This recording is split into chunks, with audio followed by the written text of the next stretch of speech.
I tweak or mix this, It sounds cold.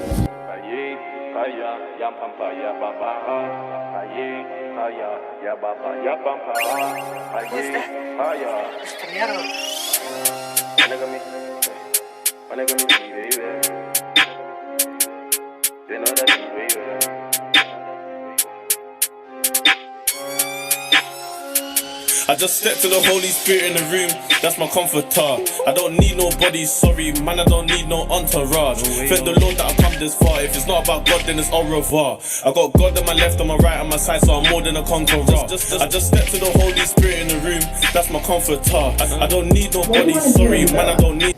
I want to be... Hey, I never thought of that. Let me think about that. Whoa.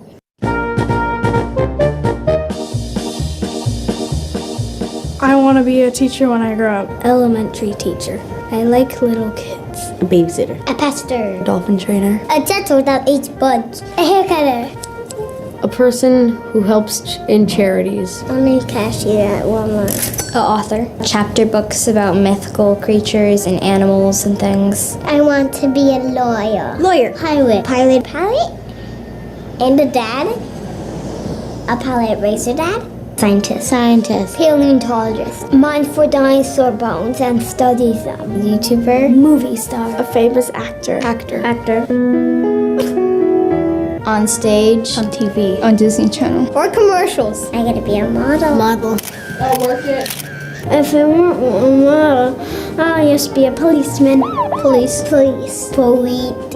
officer. A cop. I want to do car chases. Catch bad guys. A superhero. Batman. Spider-Man. I would like to go into the U.S. Army because my grandma, she loved the Army, but she never went into the service. I want to be the third African-American gymnast. Gymnastic coach. I want to be a professional dancer. Dance teacher. Ballerina. Professional soccer player. I have a shirt on right now that's for Barcelona. Soccer player. Basketball player. Basketball, football, or soccer player. Or baseball. I can never choose. I do not know. I'm still working on that. Maybe when I grow up I'll pick. I already have a whole plan. Serve the Air Force for 20 years. Become a businessman, make my own company for cars. I want to be a Pokemon trainer. I want to work at Target. I want a cake. I want to be a pop star, rock star, singer. I want to be a cook, but I don't really know how to actually cook. I want to be an artist. Painter. I want to be an artist that goes around painting walls. An artist and a video game maker. Video game designer. Video gamer. I want to be a filmmaker. Whatever my dad is. Do you know what your dad is? I'm not sure. I'll be a doctor. Doctor. A mermaid. A mermaid doctor. Heart surgeon. Neurosurgeon. Cardiologist. Gynecologist. Pediatrician, the kids doctor. Pediatrician. And why do you want to do that? I want to be a doctor and then I can wear rainbow sweatpants. I really want to be a nurse. Everyone says you have to be very good at science and math. I'm not really, but I still want to be one. I want to be a pet doctor because I like helping animals. Pet vet. Veterinarian. Zoologist. Princess Fairy Zookeeper. How much do you think they get paid? $29.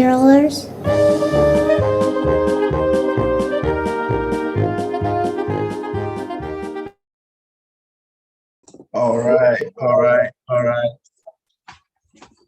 I am very glad that you've been able to join us on LWAG Youth Career Expo. My name is Cyril. I am the pastor for the youth church, and you are really welcome. You're in for a treat here because tonight's conversation is about computer technology and finance, and it's with two professionals that I know personally and highly respect. So feel free to share the link to invite a friend. This is also streaming live on our YouTube channel. And I really want to encourage you to get ready with your questions. Any questions you have, We're going to get into the lives of these professionals. That's what Youth Career Expo is all about. It really takes youth through the process of self-knowledge, exploration, and decision-making to help them to shape their career path, right? Our whole goal is to help you to successfully navigate the occupational options so that you could train for jobs that suit your personality. And one of the ways we think this can be effectively done is to expose youth to professionals who are in their respective fields, excelling and doing very well. And as you listen to them and listen to the challenges they were faced with, and how they navigated their paths to get to where they are, I think you would learn something that will be of great benefit to you. Most of the time, the mistakes that you are about to make, somebody has already made that mistake. You don't need to repeat it. You can learn from them. So I'm going to introduce my panelists. Let me start with the computer technology expert that we have. We have our brother, our uncle, however you call him, Joseph Osei Amor. He is the senior consultant and he's senior consultant at Microsoft Canada. Joseph has been working as an IT professional for close to 20 years. Wow, that's a long time. Oh, that's longer than some of you are old now. He is passionate about the things of God and a follower of Christ. Joseph has served in his local church for over 20 years in different capacities, from being a chorister, keyboardist, teacher, just to name a few. Joseph currently serves as the media lead at Living Word Assembly of God. Joseph is married to his lovely wife, Jacqueline, and they are blessed with 5 energetic boys. Wow. Joseph loves to visit new places and enjoys road trips with his family. For leisure, he likes to watch movies and play FIFA. That's super. Well, let's see Joseph. There he is. I am going to spotlight him and myself so that we can see each other as we conversate. Awesome. That was amazing. Kofi, I didn't know that you were singing in the choir. Wow. Yeah, I did. I was the choir stuff for a bit. I was there with Adum. Wow. Yeah, that was a while back. Yeah. Seriously, that's wow, that's amazing. That you see, guys, you got to be serving the Lord as a young person. And Kofi, I've known him for a long time. And his name is Joseph. You'd hear me calling him Kofi, his middle name, because that's what I'm used to calling him. But he is a great, great, great guy. Let me introduce Eric, because this is going to be a chat. We're really just going to chat. Eric, if you want to come on camera, that way we can add you to the panel here as I introduce you. Awesome, awesome, awesome. So Eric, as I affectionately call him, he is a senior accountant, a founder and CEO of So Easy Accounting Services. Eric has been working as a public accountant for over 15 years. A servant of God and lover of God, Eric has served God with his gift in the local church for over 20 years in various ministries. As a strategic real estate investor, Eric's passion is to help people to know God and achieve financial independence. Eric serves as the chief accountant of Living Word Assembly of God, a thriving and growing church in Toronto, Canada. When not working, Eric enjoys to spend quality time with his lovely wife and children. Amazing. Eric, you are welcome to Career Expo. We cannot hear you, Eric. Thank you, mute. Yes, sorry, I was on mute. Aha. Yes, thank you. Thank you for having me. Awesome. Now, I mean, this disclaimer here: Eric is my accountant, and so I'm going to ask him some financial questions. You don't put my account information out there, otherwise, the next meeting we'll have will be with Justin Trudeau. Yes, of course. All right. No, that's amazing. Thank you all for really. I know you are all very busy, but you've taken the time to be with the youth here in our Career Expo. This is a program that is so dear to our hearts because it allows us to bring the reality of being in a profession right to the doorstep of the youth. And so what we'll do is to give you both some time to tell us something about yourself, your career path, really. How did you end up into the profession that you are in? Some of the lessons you've learned along the road.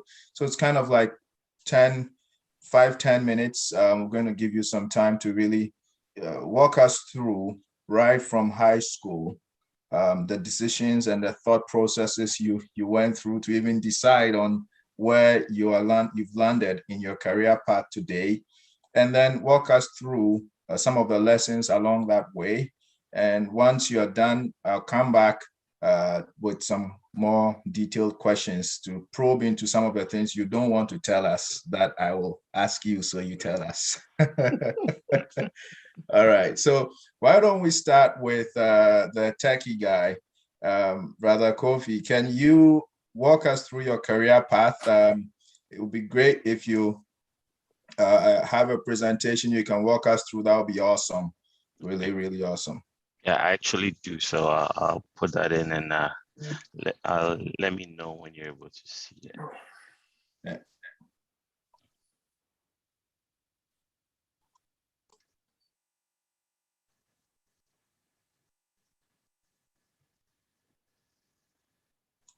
Beautiful. Yeah, we see it. You see it? Okay, perfect. And thank you, Pastor Cyril. Also, thank you, Youth of Living Word. I'm grateful for you giving us the opportunity to share with you our experiences in that way. You're able to also learn from us. And we're also grateful to God for giving us today, because not everybody woke up and had the opportunity to see today, but God has been gracious to all of us. So I'll start my presentation with just a little bit of history, and that would actually tie into how I ended up in the career that I'm in today. So most of you know me as Kofi, but my full name is Joseph Oseamoa, and there's a junior in there, but because it's not on my birth certificate, I never really put it in my name. I only put it there when I need to differentiate myself from my dad, who's Reverend Oseamoa, who's also called Joseph. So let's go through. And Nana, please, how much time do I have? That way I'm conscious of the time while I speak. Keep going. We have time. So okay. we'd like to hear everything you have for us. Okay, I'll do my best to try and concise, because I want your questions to really drive the conversation. That way you get from us what you really need, and not just us telling you what we think you should know. Okay, sure. So my first encounters. So in the late 80s, early 90s, that was the first time I actually saw a computer. And this was at the Ghana Trade Fair Center. And I would know the place. Those that grew up in Ghana, Trade Fair was every year. You had that opportunity. And if your parents were able to take you, you had the opportunity to explore. So there were companies that would bring the products and the services that they provide to this place, and they will exhibit. And people will go there and see what is there. So at one of the exhibitions, I saw a computer and I was glued to it. It was a Mac. So if you see the Mac, the very first picture that I have in here, that's the Mac around that time. And I was glued to that thing. I couldn't take my eyes off it when I saw it. And I was so intrigued by it. So the next time I had an opportunity, which was a much closer encounter, was one of my friends in Ghana. His dad bought him an IBM. So that's the second picture you see here, the green screen that says IBM on it. My friend's dad bought him that. And I remember the only command we knew was dir. And in the old time, before Windows and everything, there was something called MS-DOS. That was the operating system that was on computers. And when you type in dir, even now, DOS is still part of Windows. So if you go into the, you do command and you go into the command window and you type in dir, it will show you whatever files or directories or folders you see in the specific directory that you're in. Not getting too technical, but just to kind of give you some context to what I'm talking about. And I was so intrigued by it. So we kept typing. So when I went home, I told my dad about it. You could see that I was really excited about it. And my dad was he's very curious. Like, he's one of the dads that was very computer proficient when computers came out. So he was also intrigued. And one day, lo and behold, he bought me one. And I was surprised. So if you look down here, the computer that I had when I was in Ghana was similar to the one at the very bottom. And if I tell you the specs of it, those are the of you that are very familiar with computers, you'll be surprised. The hard drive was 40 megs. What? The RAM was one megabyte. and the screen was completely green, like the one you see up there. That was the type of monitors that we had back then. But I was really excited about it. And that was the only thing that I was always like working on. Even though I knew nothing about it, I kept learning and learning. And I remember when my sister, the one that came to visit when my dad was retiring, when she was getting married, I actually did the program for the wedding with that. And I did it with WordPerfect. So WordPerfect was like Word that we have today.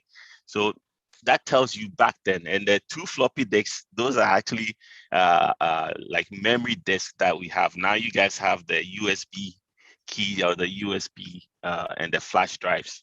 So back then, that was what we had. And I was so intrigued by it that I wanted to know more. So ever since, everything that I did, I wanted to know more about computers. And that's basically how I started off.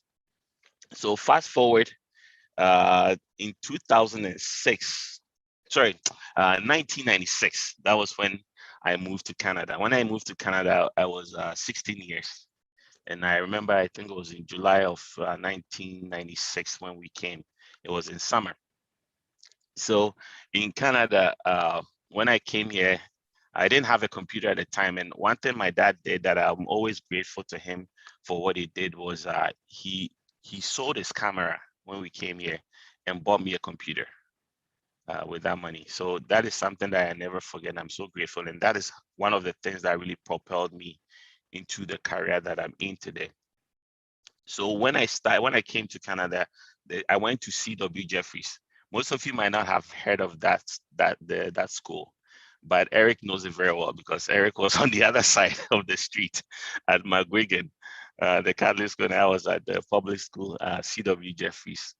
And I was there, I think I started grade 11 and at that time there was OAC. So after grade 12, there was OAC, which was like grade 13. So I did all that in there. And I'll tell you a little bit story. So I want to tell you the good, the bad, and the ugly. So when I was in high school, close to the end of my high school days, I actually got admitted into York, but I was not paying attention and I was not concentrating. So I actually lost my admission to York University. Yeah. I lost it because my grades fell below because they gave me the admission prior, but I had to, my final, was going to count for my admission. And I actually got rejected at the end because I played around with my schoolwork and I lost that opportunity to go to York. And it's an advice to you, be very careful when you get into high school. It's not that I got into anything dangerous or anything illicit or anything of that sort, but I was wasting time. I remember we used to play cards during lunchtime. I intentionally took a spare that I really didn't need. And I was wasting time not doing what I was supposed to. So I remember when I got the letter from York telling me they basically withdrew the offer for I cried that day. Right, but I learned from that mistake. So what happened was that I had to figure out what I was going to do. So at that time, career colleges were very popular. So if you know career colleges are more It's just like college, but they are more concentrated on whatever career you're going into. So in those around those times, that this is around early 2000. Around those times, you'd have they still have career colleges, but now it's not. I don't think it's as common as before. What they focus on the particular course you wanted to take. So at that time, the career college that was around, that school is no more. It's called Toronto School of Business. So I went to Toronto School of Business. I took their network admin and internet specialist course at the time. It was a program that I took, and thank God I was able to pass it, and I got my diploma in that. But then when I finished and I started looking for work, that was another thing. I remember one time I called one headhunter, and I was talking to them about my credentials and what I can do. And they asked me, what school did you go to? And I said, I went to Toronto School of Business. Said, if you had gone to Waterloo, would have given you you'd have gotten a job right away. I was like, oh my goodness. But I didn't give up. I didn't give up. I kept at it. I kept at it, and eventually I found something. I'll get into the jobs that I took and how I came to where I am today. But here I'm talking more about the educational aspect of it. So I got a job. After that, I decided, no, I want to try and go back to university. So I went back and I took a bridging course with U of T. So I went through the bridging course and I actually started the program. So that was back in, can't remember the date so well. I'm very bad with dates, but this was around, I'll say early to mid part of 2000. I was at U of T doing program. I was working at the time and also taking courses on the side. But I got to a point that I had to basically stop. And that was multiple reasons. One of it, I also got married and I had a family I had to do, and it was just too much workload. So I decided to put it on hold and do it at a later time. But I didn't stop learning. That is one thing you have to remember in life. No matter how much school you've been to, even if you have your doctorate and all that, you still learn every day in and day out. And so along that, I had to do certification. So if you're familiar with the computer sciences, after you, even if you have a degree, there's a lot of certifications and other things that you still have to do based on where exactly you want to be. And sometimes that helps you to prove your credentials and also show that you have the skill set within all these different areas of expertise that you need to be in. So that's something that I do, and it's ongoing. It's not something that ends. Certifications, you basically take them all the time. So that is one thing that I've been doing. And I also read a lot to get yourself up to date. It's not everything that you learn from just doing the job. I'll get to that when I get a bit into my career path and into my actual jobs that I've been in. So that kind of covers my background. So I still don't have my degree, but that is something that I haven't given up on. So don't take it that, hey, you can do it. It's very important when you have the opportunity, do it now. And I always tell young people, do it now before you have a family. And it's not easy when you have a family to try and backtrack and do some of these things. So when you have the opportunity, don't play with it. Time is not on anybody's side. So getting into the career. So after school, as I mentioned, I started looking for work. I remember when we graduated, they told us, oh, at that time, the computer things were hot. So because there was Y2K and all those things. So there's a lot of hype within the area, but it had kind of died down a bit. So it wasn't that easy to get in. Plus, in Canada, everybody's looking for experience. So the opportunity is really difficult to get. So I started taking on temporary assignments. So I would work with agencies. At times, it wasn't even in computer. It was something completely different, but I still kept myself busy. And that's one advice that I give you. At times after school, when you're looking for work, it's not going to be easy. Don't sit at home and just sleep and say, I'm waiting for my perfect career. No, still do something, even if it's menial jobs here and there, because it helps your work ethic. It's very important to develop a work ethic. If you don't have a proper work ethic, even when the biggest opportunity comes, you might either miss it or you might take it on and not be able to perform and you end up losing it. So building a work ethic is something you start at a very early age, even before you even start getting into jobs. So after school, if the opportunity you're looking for hasn't come yet, don't stay idle. Take jobs, and every one of myself, Eric, Nana, they all tell you the same thing. All of us, we took jobs that were not related to our field at some point in order to get to where we are. So it's good for you to do that. So I took temporary jobs here and there, and those were different companies. So, and it was a myriad of different things. So it's not really, it was good in building my work ethic, but it was not directly related to my career in terms of where I was heading or the career choice that I was making. So my first computer opportunity came in the form of a company that was called Handspring. Handspring, you guys might not know it, but before the iPad and iPhone and all those gadgets came to be, there was something called the Palm Pilot. The Palm Pilot was a personal device that you use, device assistant that you used to put in your calendar information, to put in information about it's like a diary, a digital diary, if I could say it that way. But it was gradually developing. And the company, the first Palm Pilot was, I can't remember the company that owned it, but that company, the people that built the first Palm Pilot, they sold it, and then they started a company called Handspring to pretty much compete with the other company. So Handspring was the company that they started, and the device that I'm showing in here is called it was called the Trio. It was one of the first what do you call it, smartphones that came, but it wasn't that great, so it didn't stay that long, and others overtook it. But that was where I started off. I provided support for them, customer support. We're working through a third party called Client Logic. They had the contract and we were providing the support. So I worked there for quite a bit and I gained some experience.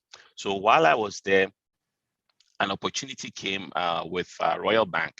So Royal Bank, I wanted to get into Royal Bank because it was a big bank. They had a lot of IT that you could gain the experience, but I couldn't get into the IT side. So the opportunity that I got was on their email support for banking, online banking.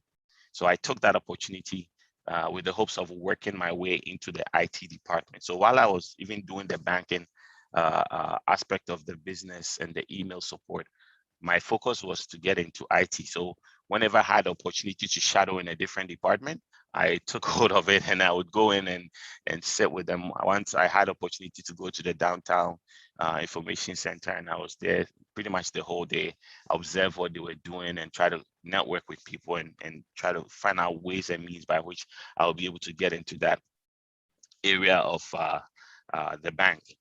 Unfortunately, that never came to fruition. But I remember one day, one of my buddies that I was working with on the customer support or the email support side, he came over to me and he's like, Joseph, I got a new job and I'm leaving. I said, oh, wow. And he said, this is an IT company and I know you have an IT background. So if you're interested, you're still hiring. So do you want to give me your resume and I'll pass? And I said, oh, why not? So I gave him my resume, and pretty much the next day they called and they said, hey, we're still recruiting. So if you're interested, come over. So I scheduled with them, I think it was like a Friday or so. I went for the interview and they said, okay, I did the first interview. They said, okay, we want to see you again. So I came back again for the same afternoon because they were closing off the recruitment in that very week. So I came back again and then they interviewed me, another panel interviewed me. And after that, they said, okay, yeah, we want you to join us. So what they decided was that they would bring me in, but I didn't have it. I had to start on the Monday. So it was like Friday, I had to start on the Monday, and I had not given enough notice at the Royal Bank. And I was doing a lot there too, because on the weekends at the Royal Bank, I was, they call it officer in charge. And officer in charge, there's no supervisor. So the officer in charge is actually the acting supervisor during those weekends.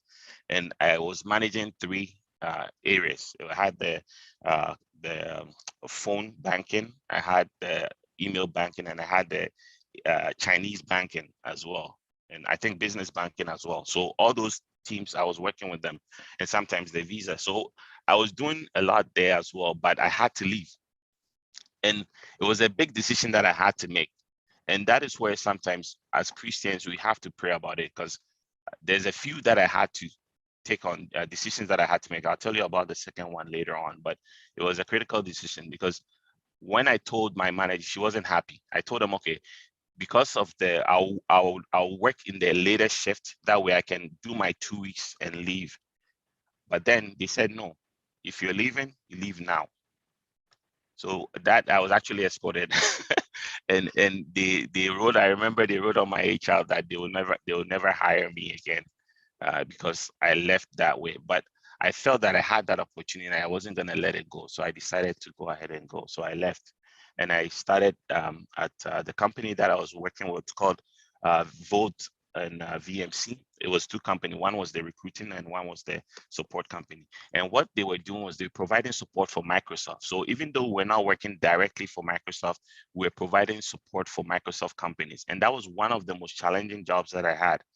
And the training was, I think it was more than a month of training, the just training in order to be ready. And the job was so, it was so hard that people would hit the floor, and that very day, people would get up and leave and not come back, because it was quite challenging and it took a lot to be able to do it. Like at times you're just a few sentences ahead of the customer that's asking you questions, reading the same article that they're reading in order to find a solution to their problem. So it wasn't an easy task, but God being so good, it was also the place that I learned a lot. And I was well trained in, I'll attribute most of my IT experience came from that job. And that was it was a great opportunity. I worked there for a bit, and that was I had married at the time. I was married at the time, so I worked there for a bit, and then it got to a time I had the opportunity, and I applied for a job with the government of Ontario. So they were looking for 3 people at the time, and we went in. We went through the interview process and everything, and then the time came for them to make their decision. So the decision changed. So what they said was that instead of them going to hire 3 full-time people, they would rather hire 1 full-time person and 2 contract people. And the government, the contract is 5.5 months. It's a 5.5 month contract. So after every 5.5 months, they can decide to extend you or it will be over. And I was married. I had a house that I was paying for a mortgage. So when they gave me the opportunity, they gave me the one guy got the full-time and I got the part-time, and another guy also got the contract, and another guy also got the contract. The other guy, the second guy that got the contract, he decided not to take it, so he didn't show up. And I had to make that decision. So I felt in me that I wanted to go ahead, but I wasn't too sure. So I told Jackie, this is the opportunity that I have. What do you think? And she said, I think you should take it, because the government, you never know, they will extend you. So let's take it.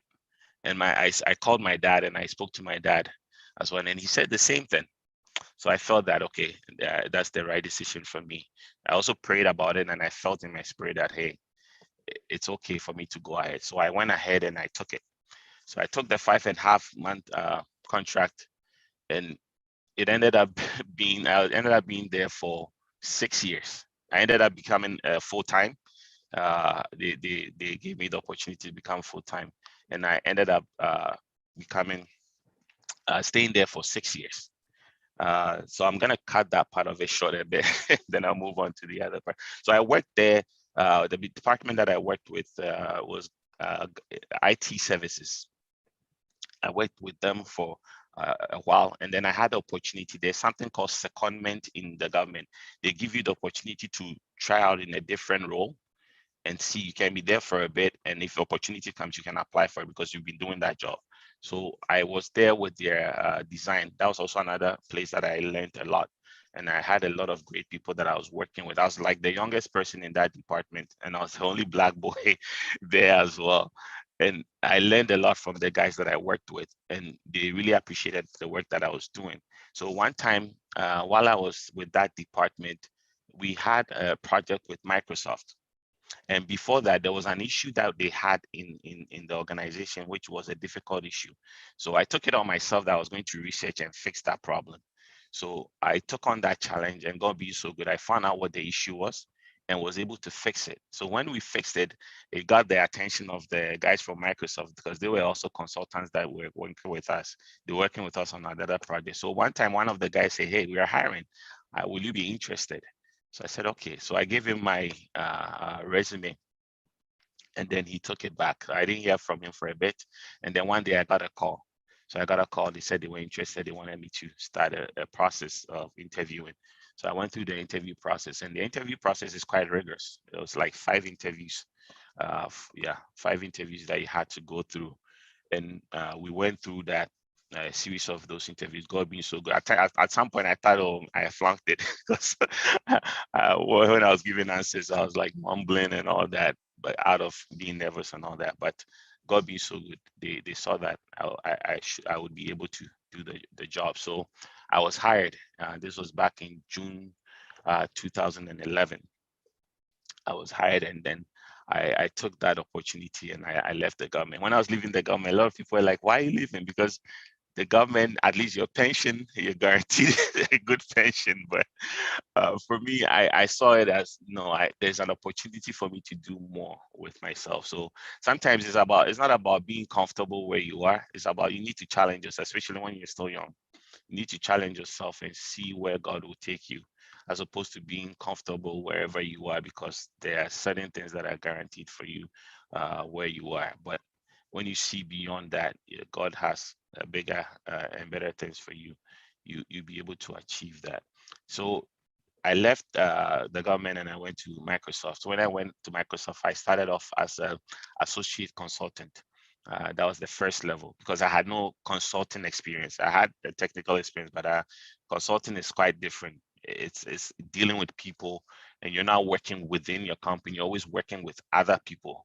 So the job that I do primarily has to do with larger organizations. So you have banks, you have insurance companies, you have all kinds of industries that are using Microsoft products. And when they buy the Microsoft products, sometimes they need help in terms of how they're going to use it. How we're buying all this stuff, but how are we really going to use it to benefit our organization for us to grow? So that is where the consultants sometimes are brought in, and then we go in there.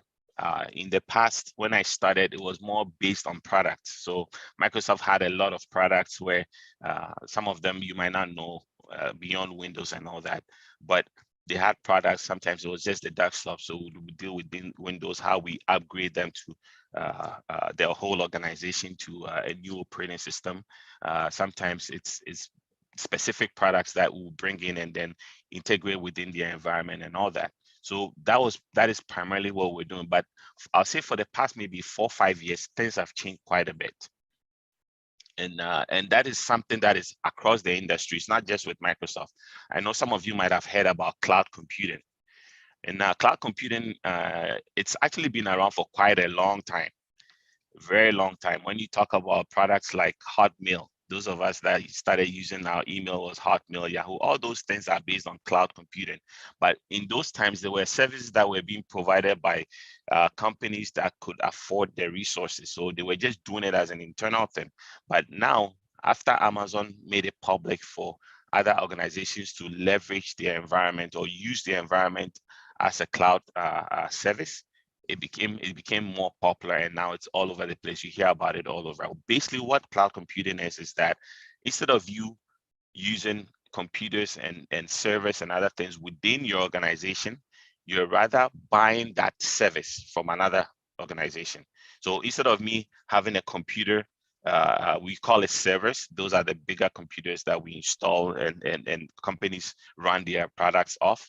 Instead of them having it and owning it, they'll rather buy the service that gives them the same platform, and then they use it from another company. So now they don't have to take care of any buildings that we call them data centers, where you have computers set up, and you're basically using that area. You have to heat, you have to have air conditioning and all those things that cost a lot. You don't need that anymore. Now you're just buying the service from someone. So someone is providing you with that, and then you use it. So what happened with the advent of the cloud is that it moved the idea of products. So Microsoft having products to now having services.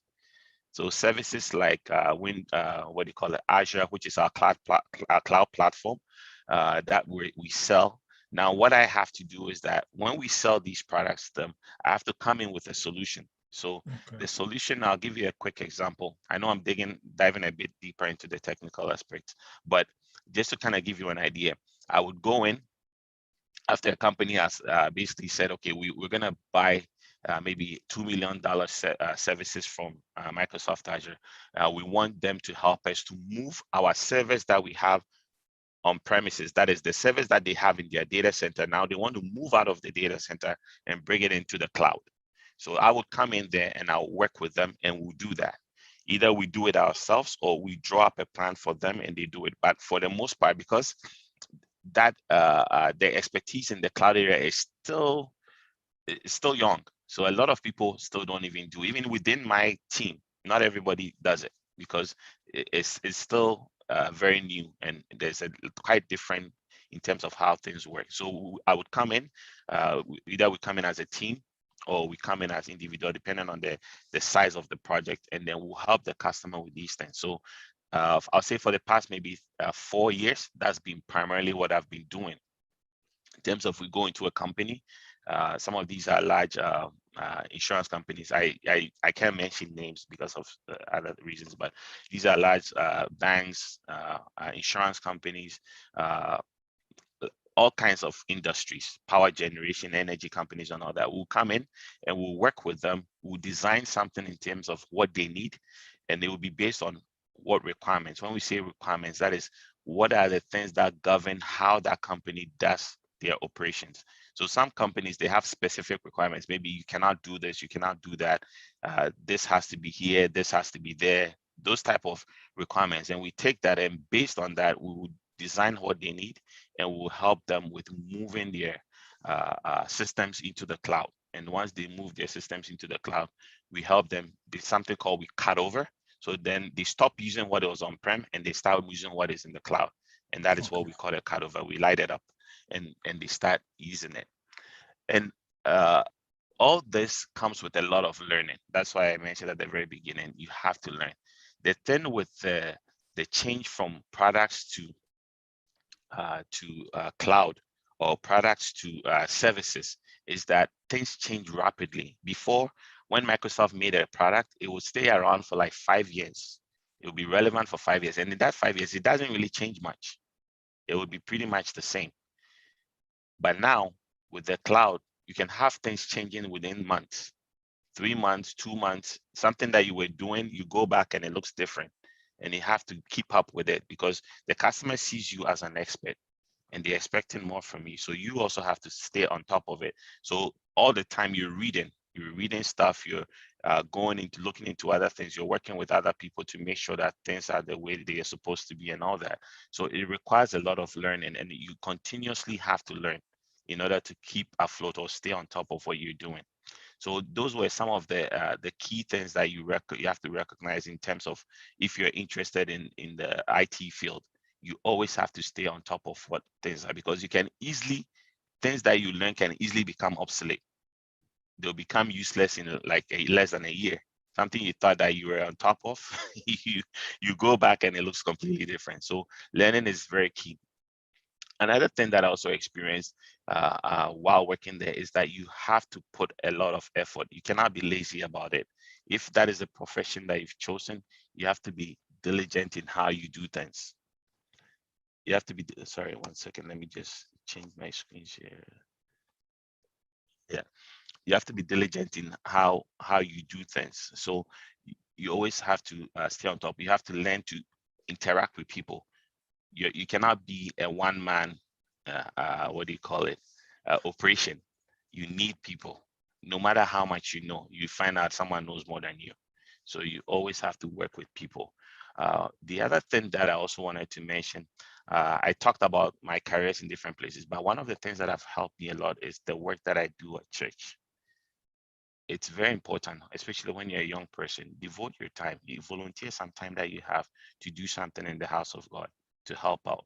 And it goes a long way. God will bless you. You might not get paid for what you're doing, but God will bless you in many ways, even in your career, how you gain favor with others as you work. And there's this story I'll share with you right now. We were working in Boston.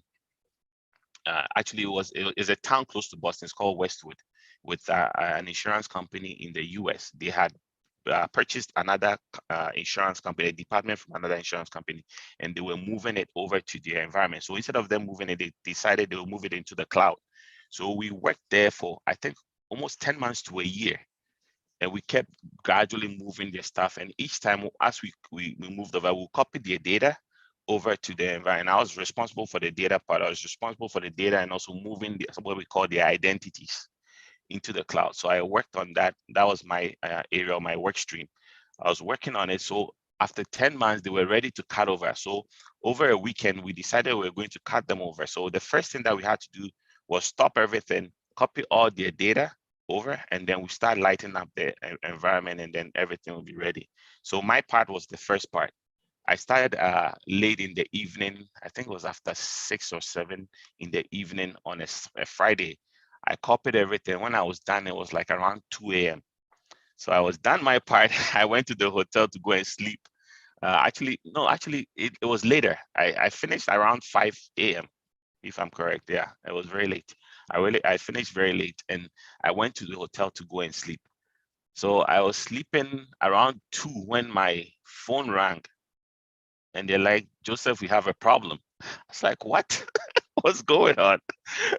We have a problem because the data that we copied over, we copied too much data. I was like, "What do you mean too much data?" So apparently, the data that they have, we were copying it every month. And they didn't tell us that the data had to be like, each time we copied, it has to be a new data. It had to overwrite the original one. So we were adding to it. So when we did the final copy, they found out that we had stuff that they're not supposed to have in the data, and they could not keep that. And this is scheduled, like we're moving a whole department. There's no turning back. But God being so good, that day it was a miracle. I woke up after I spoke to them. Before I left the hotel and got to the place, I knew exactly what we had to do to fix it. And up to now, I only know it was by the grace of the Holy Spirit that did that, right? And we got there and we knew right off the back what we had to do. We did it, and God being so good, we're able to recover and get back on track with the time, right? And the only thing I can say was the doing of God, because at times when things like that happen, we have to go try to investigate and figure out what we're going to do. But as soon as I leaped out of the bed and I was ready to go, I knew exactly what we needed to do to fix it. And we did it, and God being so good, everything was fixed. Why am I telling you this? I'm telling you this because you can depend on God. As a young person, especially when you start your career, most times a lot of people think it's just by your whole hard work and everything, but it's only by the grace of God that we're able to do some of the things that we do. If you look in the Bible, you talk about Daniel, you talk about Samson, you talk about all these mighty men of the, you see that their relationship with God was very important. So all the exploits and the things that they were attributed to them was because of what God could do through them. So it's very, very important that you take your Christian life serious. As you move forward, you see the glory of God being like right in the midst of your life, based on the availability and also what you're doing for His kingdom. So it's very, very important. I shared that story because I want to give you that attention. So just to fast forward here, another thing, I put cybersecurity here. So cybersecurity is something that I'm aspiring to do as my next career. Then I've worked with Azure quite a bit, mostly in the infrastructure part of moving servers and stuff like that. But cybersecurity is something that I'm passionate about, and I've started looking into it. So that's the next area. I talked about always learning. So always putting yourself in a situation where you're learning something new. Don't be lazy about it. Don't feel too comfortable that, hey, wherever you are is okay. You can easily get into that mode, but always remember, see where you want to go and continuously work on it. So that's the next area that personally I'm looking into, and I'm starting to research. I've told my manager that this is what I'm going to do. I might have to take some courses and other things, but I want to do that. So that way he's aware as well. My final slide, just a couple of words of wisdom that I wanted to share. Challenge yourself. I always say, don't settle for the least. Some people like to do the bare minimum just to get by. And I always tell my son Josiah, like, when you do that, you've not impressed me. I want to see you take responsibility for something and do it without anybody telling you. Challenge yourself. If you don't challenge yourself, other things will challenge you. In this world, there's so many things that you hear. There's so many things that are going on. The devil is definitely after young people. So you have to find something that will challenge you. And one way of doing that is what? Doing things, volunteering for things in the church. Church, I always tell you guys, is a place that you have the opportunity to explore some of these things. Sometimes you won't have the opportunity to do some of the things that we do in media elsewhere. You won't have that opportunity, but in church, you have that opportunity to do it. Stay focused. I told you about my story with York, how I lost my admission because I wasn't focused on what was important. I was playing around, just loitering around and not paying attention to what I needed to do. And because of that, I lost that. So stay focused, know what you want to do, and be bold. Be bold about it. Sometimes you go into certain situations. I remember one time I went to a bank and they wanted us to do a report. We do assessment on the environment and do a report. And we did the assessment. The things were not favorable. And my principal consultant that I was working with, he looked at the report that I wrote and was like, okay, because I was just basically calling it out that, hey, this thing is not right. This is not right. This is not right. We need to change. And these are the ways to go about it. And I remember when we delivered it for more than an hour, we were on page 1.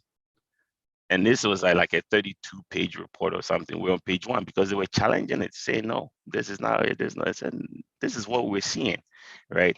And sometimes it takes boldness to stand in that way. You can succumb to it because they're paying you to come in and do an assessment, but you have to be bold, not arrogant or anything of that sort, but you have to be bold and say that the truth, this is what I'm seeing. And I thought they wouldn't come back to us. About a year later, they came back, pulled the same report and said, we have to action it. And we started working on it. So sometimes you need to be bold and you need to take a step. Be appreciative. I always tell my kids, nobody owes you nothing. I'm your parent, I'll do my part, but I don't, like, nobody owes you nothing. So at times we have so much expectation. My dad didn't do this for me. My mom didn't do this for me. No, at times they didn't even have the opportunity to know that that is something they have to do for their kids, right? Whatever God has given you, be grateful for it and look out for what you can do, what God has put in you for you to be able to do. Don't sit there and say, because this person didn't do this for me, because of this person, because of that person. No, God has given you everything that you need. Pray to him, ask him for guidance if you need that. Be humble. No matter where God takes you, be humble. Remember the people that were around you, the friends that you have, the people that motivated you. Don't think that you're above anybody. I always use this example of what happened during the Second World War. People were living lavish lives in Europe, all because they were Jewish. They ended up dying horrible deaths. And anything can happen, not to frighten anybody, but you always have to remember that humility is important. Don't put yourself on a pedestal that you're above every other. You read the book of Job, it tells you the same thing. So learn to be humble in everything that you do. Exercise healthy curiosity. I say healthy because you can be curious and it can lead you in a very dangerous path. But healthy curiosity is looking into things, being more critical about things, but doing it in a way that it's the right way without any ulterior motives or other intentions other than finding out the truth about something and knowing more about something. So do that in order to learn more, because it's important as you develop your skill set. Be respectful when you see people, no matter how times you work with people that are much older than you and you might be leading them. Don't think that because you're leading them at the job, you've kind of gone beyond them. No, their age, the Bible gives very important importance to age. Age is very important because it comes with experience. There's certain things that you would know with age that you can never know with just learning. So it's important that you're respectful. And the last thing is network. Take the opportunity to interact with others, get to know others and learn from others. It's very important. That helps you. The other time, I think I was watching some of your content, and one of the speakers was mentioning it, network across with your peers, the people that you started with, whether it's at school, wherever you had the opportunity to meet them, get to know people, and also network up as well. At times you have the opportunity to meet people, do that, network with them. As time goes on, sometimes you see that opportunities come through people that you've known and people that you've interacted with. So that's another important thing. So I just wanted to leave you with this, and hopefully as we go through the sessions, if you have any questions, we can focus on those specific items of interest. But this is pretty much my career path. Wow. Thank you. Thank you so much. Thank you. Wow, that's quite a handful. In fact, I thought that we were putting together this career expo for the youth, but I am learning so much myself here, and I'm sure all of you that are on, you have learned quite a bit. Before we get into the questions, we want to hear also from our finance mogul, the one who is going to be distributing cash to all the participants today. But none should come from my account, Eric. No cash should come from my account. So I'm really honored, Eric, to have you. Very, very busy man, but he's made time for us. Eric, the floor is yours. Walk us through your path. And I'm taking down notes. I took quite a number of points, Kofi, that we'll get back to. But Eric, feel free, talk to us. How did you end up right from high school along the path to where you are now in your career? Lessons along the way that will be of benefit to the youth. You are on mute, Eric.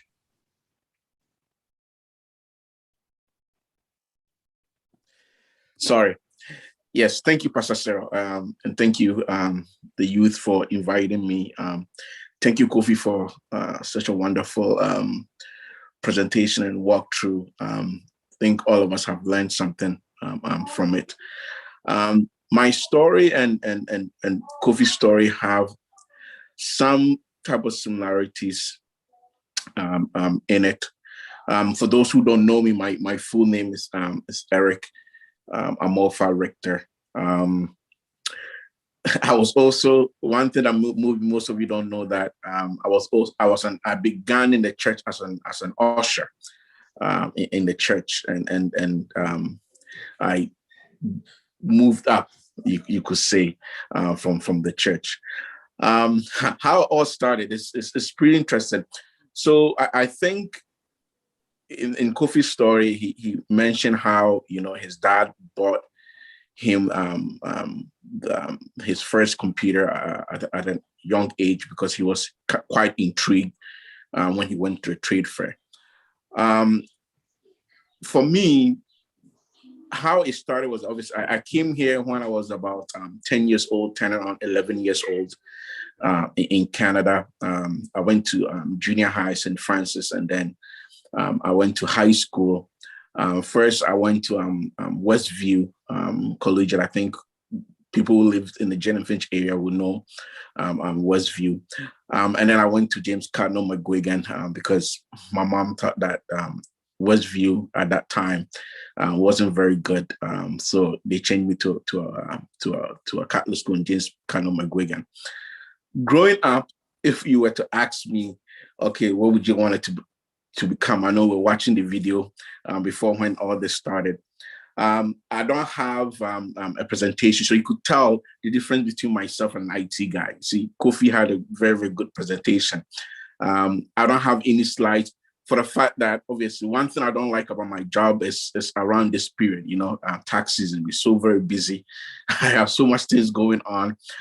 So it makes it a bit, was a bit tight. I thought, I'll be kind of free about 2 weeks now, but I'm still so busy now. So it kind of made it a bit difficult to put some slides together. So I apologize. So hopefully you can follow through and you can listen and we can learn something. So if you were to ask me, what did you want it to become as a young person? I always said I wanted to be a soccer player. I wanted to be a professional soccer player. Because growing up, I remember when I was young in Ghana, I was so good in soccer. People would come and take me to places to go and play soccer. So I always said, one day I'm going to play for Kumasi Asante Kotoko. For those people who don't know, it's one of the biggest clubs in Ghana, Kumasi Asante Kotoko. So if you ask us, I'm going to be a soccer player, I'm going to play for Kumasi Asante Kotoko one day. But behold, that dream didn't come true. So when I was in Canada and I started high school, in grade 9, I wasn't still sure. I was still pursuing like professional soccer player, because in high school, I was in junior high and in high school, Westview to James Carter McGregor, and I was still playing soccer, and I was constantly like the best player in my school all the time. So my goal was still to be a professional soccer player. But I realized that, in Canada at that time, it wasn't like this time now, whereby, playing soccer wasn't something that you could say that, you want to do professional, unless you go abroad or something like that. So I remember when I went to grade 10 and I had, I registered for an accounting course. The first year or the first month, a lot of people said, accounting is so difficult. Like, I can't understand numbers and stuff like that. For me, it was so simple to understand. So right off the bat, the first semester, I remember my teacher, the teacher at that time, it was a woman, was telling me, maybe you should consider being an accountant, because you are so good, you can easily understand the concept and stuff like that. And I was the top of the class at that time. But at that time, still, I wasn't really sure, because I was thinking, okay, soccer, this and that. But it became so clear to me. It was easy for me to understand the concept and everything. So while in grade 10 and then in grade 11, I continued, because she guided me. It's okay, why don't you take these courses and stuff like that, just in case you change your mind, wanting to be an accountant. So I kind of listened to her and I followed through. So I did in grade 10 and then in grade 11. And then in grade 12, and then like what Kofi said, at that time we had OAC. So I took OAC as well, grade 13. So at that time I had to decide what I wanted to do. So Seneca approached me because of soccer. Approached me, this and that, and I had a friend who also was approached by Seneca for soccer and stuff like that. So I said, okay, why not? If I'm not going to pay my fees, or not a huge sum of fees or whatever, why don't I just, instead of maybe going to university or something like that, I just go to Seneca. So then I still had to decide on what course to do. So because accounting was so simple and easy for me, I decided to take accounting and finance at Seneca College. Obviously also in mind of the soccer there. So I went the first semester. So you realize those who have attended university or college, you see that the first year you see a lot of students. The second year you can see people begin to drop out. The third year you can see a lot of people drop out.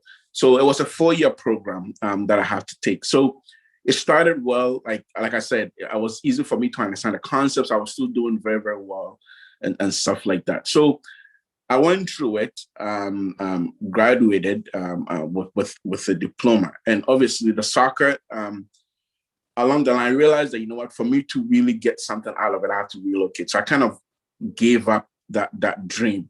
So I began to concentrate on my education. So I was able to finish Seneca with a degree with a diploma in accounting and finance. So then the next question came, then what are you going to do next? So at that time, I knew that I needed to do something. So what I did, I took some jobs, just like Kofi did. I took some jobs, like I was working at Canadian Tire for some time, and I was thinking of what my next move would be. So while I was working at Canadian Tire, I applied to an agency, and that agency referred me to a particular company. It was called Contest Roofing. So they used to do roofing.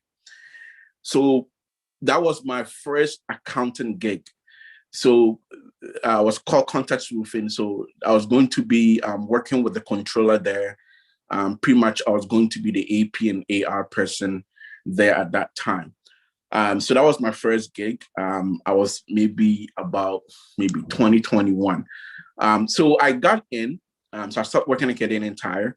I got in there. Now, while there, the owner was a Jew. It was called Arnold. Now, it was a small company. It was maybe about 6 people in the office, but they had a lot of employees.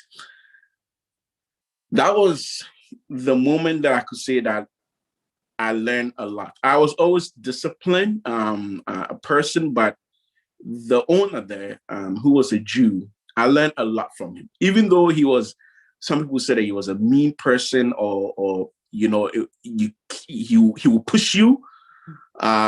But at the same time, if you were to listen, he was teaching you a lot of things, because I didn't have no experience. I had no background. It was my first job in the office. I had no experience.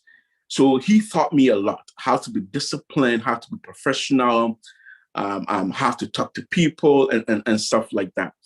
So while I was working there, they had a CA that would come in every 6 months or so to do their book, because I was more like the AR person in charge of paying the bills, collecting money and stuff like that. Yeah, and then the CA.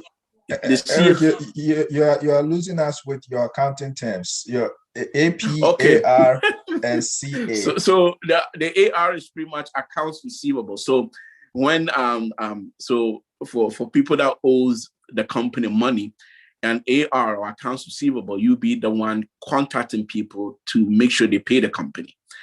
And AP is accounts payable. So pretty much the vendors or the suppliers that the company owes, you have to make sure that you pay these suppliers, right? Or vendors. So pretty much I was in charge of that.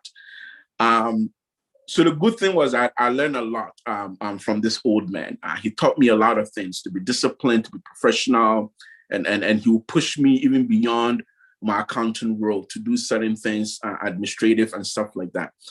So, but the CA, who was the chartered accountant, who would come in, who would do the financial statement and the tax return, look at more like the financial situation of the company.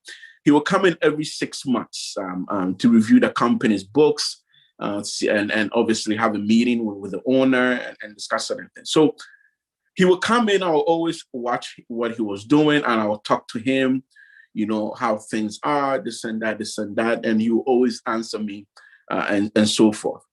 So I remember one day we were talking and he asked me, "Oh, what is your background?" So I told him, okay, I finished school about 2 years ago. I'm thinking of going back to get my degree. I'm thinking of, being chartered. At that time, there was two professional organizations. There was the CA, which was a chartered accountant, and there was a CGA, certified general accountant. So I was thinking of being the certified general accountant at that time. So he was a chartered accountant. So he was saying, "Oh, okay, it's good. Maybe go through this route, do this, do that." So I was listening to him. So while I was there, then I registered at Ryerson to get my degree. Now, to be a CGA, you needed obviously you needed a working experience, right? And then also you needed to be a degree holder. So I registered at Ryerson. I was doing 2 courses per semester after school. I would go. And then I also registered with CGA because you have to do it more at the same time. So one day, the accountant came and we were talking. He was saying, "You know what? I'm looking for someone to help me, or to help me in my firm, because one person is leaving. So would you be interested?" But he said that it was only going to be more like a 2-day a week thing. Yeah, so it was only 2 days out of the 5 days. So I wasn't really sure if I wanted to leave like a full-time job and then go and do something that was more like a 2 or 3 day a week thing. So I needed to make a decision. So I prayed about it, and at the same time, I said the good thing about where I was working. The guy was pushing me, was teaching me a lot. At the same time, there were certain things I didn't like, whereby because the office staff, most of them were females, and I was the only male there. So every time that a driver doesn't show up or somebody's sick, they will tell me, jump in the car, make deliveries to job sites and stuff like that. So I wasn't really liking that aspect of it. Even though I was learning a lot, I didn't like that aspect whereby, I'm leaving, like, I feel like I went there to do a particular role, but then my role is changing or being fit in at certain times. So I wasn't happy about that. So I prayed and I talked to my mom, and my mom said, well, you don't really. So my mom was saying, yeah, I mean, why would you leave a full-time job and then go and take a 2-day or 3-day a week work? You don't know what's going to happen. But at that time I felt like, you know what, I needed to change, because I was going to get frustrated with the whole situation, how things were going. So I told the man that, okay, I will take his offer. What is 2 days a week? I don't mind. And then I told the Context Roofing that, okay, I'm going to be working 2 days a week somewhere. So I'll only come in 3 days a week, if that would be okay with them. At first they said it would be okay. But then a week later, they came back and they said, no, it will not be okay. So I have to make a decision whether I leave or I stay. Yeah. So I said, you know what? Because I was kind of frustrated, I said, you know what? It's okay. I would leave. So I switched over to this firm, and I felt that, I mean, it was God's leading. And at that time too, I remember I spoke to even Kofi about it at that time as well. And I felt like it was God leading me.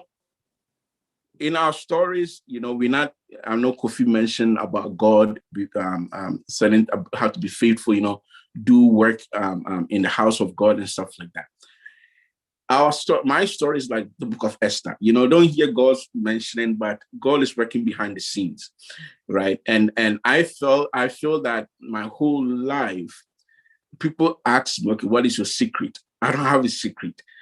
I remember I was talking to somebody about 2 weeks ago, and he was saying that for you, if you, it wasn't that because you go to church, I would think that you have gone somewhere and done something. Because, but because you go to church, I know that is not true, because I feel that my whole life God has prepared me for a role for the church.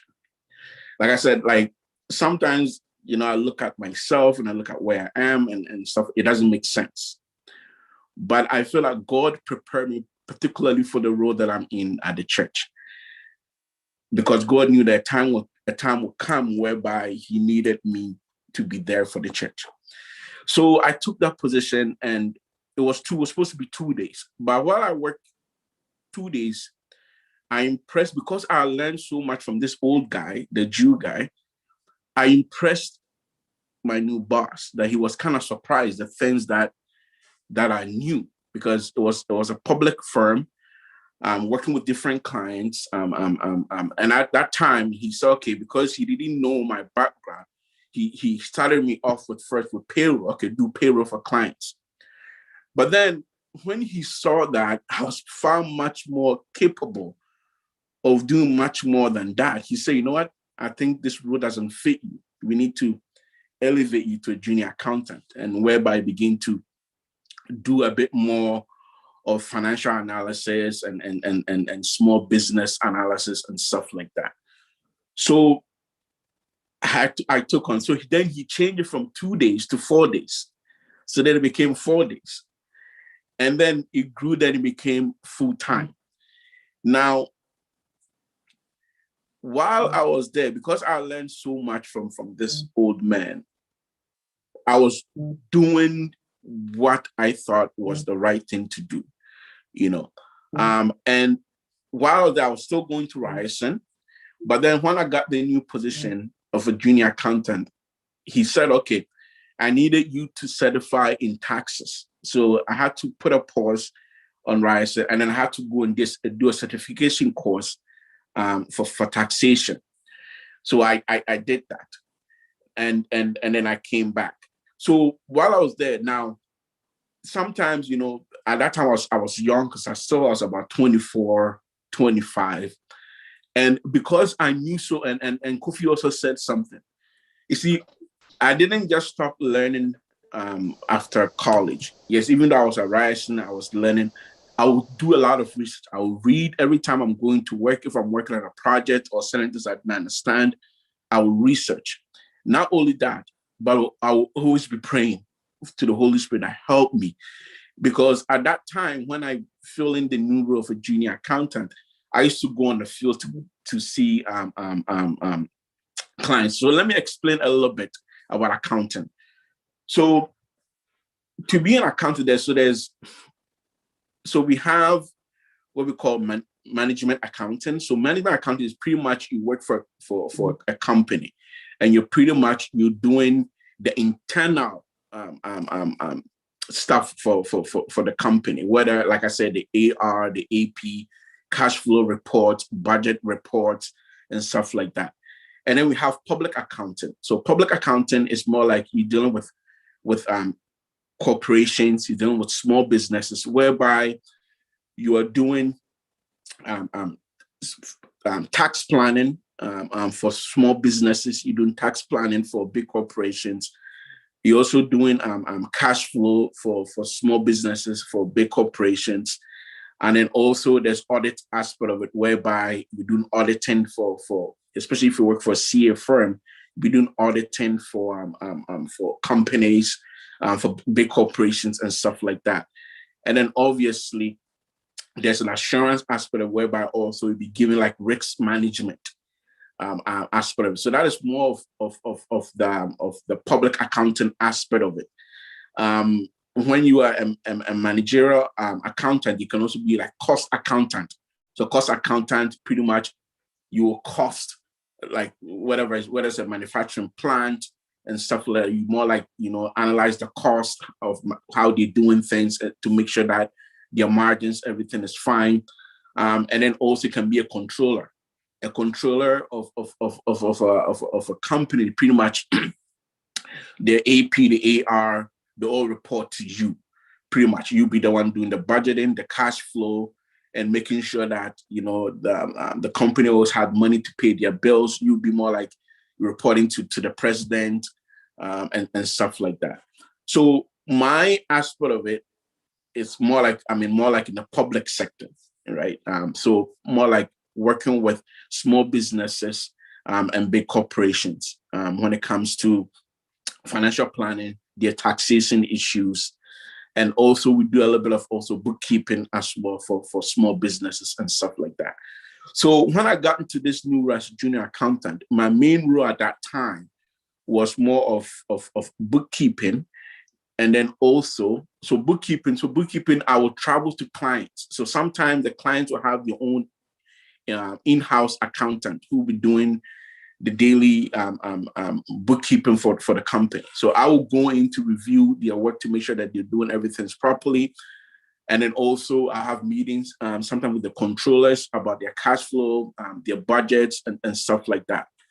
Now, I was young at that time, and also my skin sometimes, and most of our clients, all our clients are all Italian because the owner of the firm is an Italian person. Now, let me backtrack a little bit. This owner used to be one of the partners at KPMG. And I know we all know KPMG. And when KPMG at the point in time came whereby some of the original partners kind of broke away from KPMG. So he broke away and he started his own thing. So we still had a lot of clients and a lot of referrals from KPMG. So all these big firms, they have clients, sometimes they cannot take on. Either the client is too small or sometimes it's too busy. So they refer them to some of their own in-circle people that they know.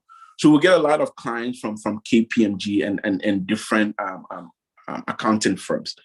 So I will go in and have meetings with the president and stuff like that. And sometimes, they will look at you like, okay, you're young, you're Black, like, what do you really know? And at the end of the day, at the end of the meeting, like, I'll blow them away that they'll be so impressed with me, with my knowledge. They'll be offering me jobs. Oh, why don't you come and work for us? Why don't you come and do this? And I always have to, Kofi talked about something about how you have to be honest, right? I always tell them I cannot do that because it's conflict of interest. I cannot just leave my firm and just come and work for you. It doesn't work that way. I'm a person, I believe in honesty. I remember there was this big company, big electrical company in Vaughan. They pursued me so much that it came a point whereby they told me to make a decision. And I told them no. And then what happened was this, because they thought for sure I was going to come to work for them, they began to take their services away from our firm because they knew for sure that I was going to come to work for them. So I told them that I couldn't do that. So my boss heard of this, that they're withdrawing their services because they think that I'm coming to work for them. So I had a meeting with my boss and I told him, no, there's no way I'm going to work for them. And I made them aware. So at that point, that was when I realized that from that moment, the owner of my firm kind of put more trust in me because he realized that I was someone that he could trust. Because if I was anybody, they would leave that opportunity and go and work with that company. But I said that, no, I can't do that, right? But while working, while working there, like I said, I was learning, I was still going to school and stuff like that. And then I got to a point whereby they realized that, you know what, I've overgrown my junior accountant position. So I have to move into the next level. So I was more like, the next level was more like, because I wasn't certified or I wasn't chartered, I'm not a chartered accountant, or I'm not certified. In accounting, there's two ways you can do financial reporting. We have something we call rules of engagement, whereby rules of engagement is more like audited financial statements, right? So most of the time, if you're going for a loan and stuff like that at the bank, they will ask for audited financial statements. And then there's what we call notice to the reader. So notice to a reader is pretty much, it's not audited financial statement, right? So for that, anybody can sign off on those because it's not audited. So in my firm, because I grew my position there, so they said, okay, why don't you now, we're going to get you to lead all the department or all the other stuff whereby you don't need a chartered or a certified accountant to sign off on it. So they created that position for me. So I became a senior accountant there at that time. So then I began so that was more like my aim and my goal that I wanted to attain, to able to more like work with companies on their financial, on their tax planning, their taxation and stuff like that. And that was a role that they gave me, whereby I was now much more involved with tax planning for small businesses, reporting their financial statements and corporate tax and stuff like that. So that was what I was doing. Now, while I was there in my career, we all know Deacon Larry. Deacon Larry introduced me to an organization called World Financial Group. So World Financial Group is personal finance. And personal finance is totally different from corporate finance. Accountant, if you're an accountant, doesn't mean that you know personal finance, because it's totally two different industries. So I went there and I learned a lot about personal finance. But then I also learned one thing, that I'm an accountant and I know the tax rules and stuff like that. I realized that the only way that I could achieve more is to have my own company or to work for myself. So it got to a point, I told the owner, my boss, that, you know what, I think I'm at a point whereby, because he also saw it, I'm at a point whereby I need to be a bit more flexible, that I need to have my own company, have my own clients, because at that time, because I was so good at what I was doing, a lot of people will refer people to me. So I need to branch off a little bit on my own, have my own company, have my own clients and stuff. So I brought it to him that this is the decision that I want to take. Now, obviously, me being an asset and him not wanting to lose me, he agreed that, okay, you can become more like a consultant for us. We just still continue to do what you do, but then you can have your own clients. So it's more like I'm an unofficial partner of the company. You can have your own clients, you can do your own thing. At the same time, you continue to do what you do for the firm. So I said yes. So that is how my company, So Easy Accounting Services, came about. Was because I reached at that point whereby I realized that, you know what, because of what I know, that is the only way that I could really achieve what I want to achieve. So I branched off that way. So I became my own person. So I consult for the firm. I continued my role as a senior accountant, but then I have my own company whereby I have my own, I solicit for my own clients and stuff like that. And they allow me to bring clients to the office and stuff like that because of the rapport that I have with the owner, and also because of the asset that I bring to them. Now, bringing to an end, what I can say is this, is that